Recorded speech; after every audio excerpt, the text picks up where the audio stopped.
La respiration cellulaire. Elle permet de rendre aux cellules l'oxygène du sang inspiré de l'air. Avec l'activité physique, le corps augmente la capacité de rendre l'oxygène aux muscles, ce qui fait qu'il y aura plus de mitochondries ou avec une plus grande capacité pulmonaire. Pour conserver l'oxygène, les coureurs à longue distance attendent jusqu'à la dernière minute pour effectuer le sprint final. La respiration cellulaire se déroule en 4 phases. Première phase, c'est la dégradation du combustible, tels que les glucides, lipides et protides, respectivement par glycolyse, lipolyse et protéolyse.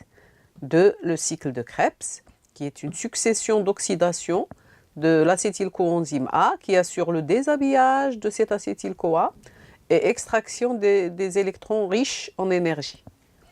L'étape 3, c'est la chaîne respiratoire qui va effectuer le transfert d'électrons.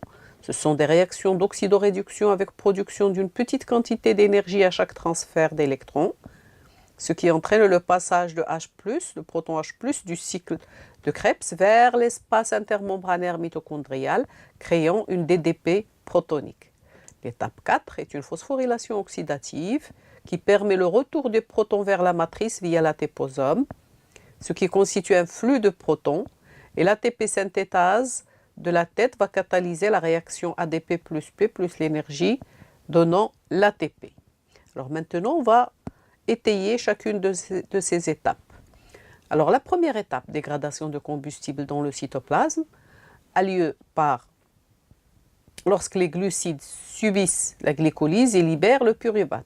Les protides se dégradent d'abord en acides aminés dont le catabolisme produit également le pyruvate et les lipides subissent la lipolyse et libèrent les acides gras.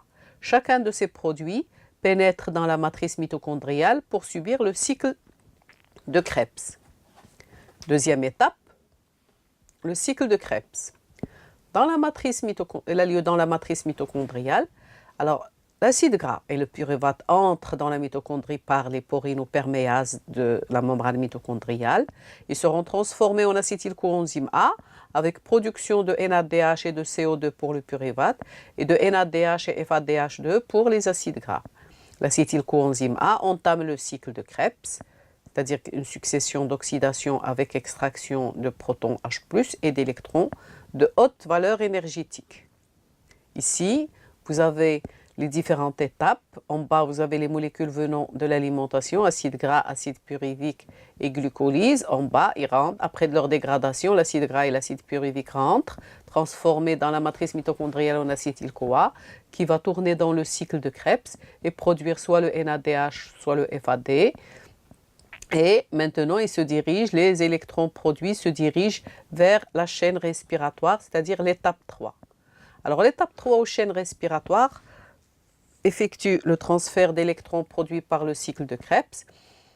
Alors, ils seront transférés via des complexes enzymatiques de la chaîne respiratoire au niveau de la membrane mitochondriale interne. Ce sont des réactions d'oxydoréduction. Le dernier accepteur ou accepteur final est l'oxygène, ce qui forme une molécule d'eau.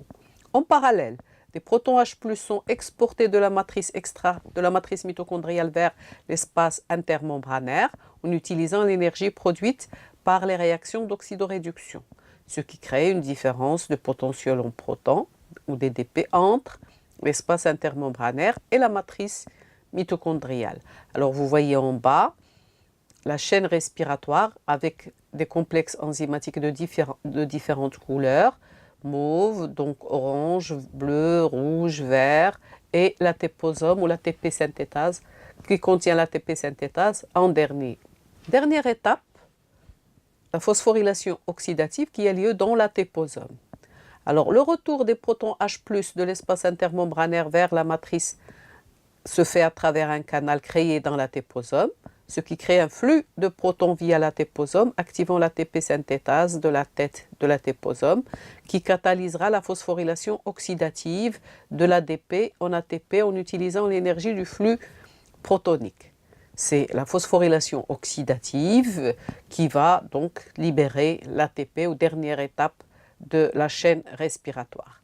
Ici, on montre donc la chaîne respiratoire avec l'ATP synthétase à la fin qui se trouve au niveau de la tête de l'ATPosome qui catalyse la réaction ADP plus P plus l'énergie donnant l'ATP au niveau donc de l'ATPosome en orange. L'énergie provenant donc des électrons transférés sert à pomper des ions H+ dans l'espace intermembranaire de la mitochondrie, ce qui libère donc de l'énergie emmagasinée dans l'ATP. Ici, vous avez le fonctionnement de l'ATPosome ou ATP synthase, les forces promotrices, c'est-à-dire les ions H+ qui diffusent à travers l'enzyme ATP synthétase, permet la formation d'ATP à partir d'ADP. Les H+ qui pénètrent permettent donc, vous voyez là à la base de l'ATPosome, donc une moulinette qui tourne à chaque fois qu'elle est remplie d'H+, et c'est ça qui crée l'énergie qui sera transférée en haut à la tête de l'ATPosome, où qui va activer l'ATP synthase, au niveau de l'ATP synthétase au niveau de l'ATPosome, et qui va catalyser la réaction ADP plus PI plus l'énergie donnant l'ATP.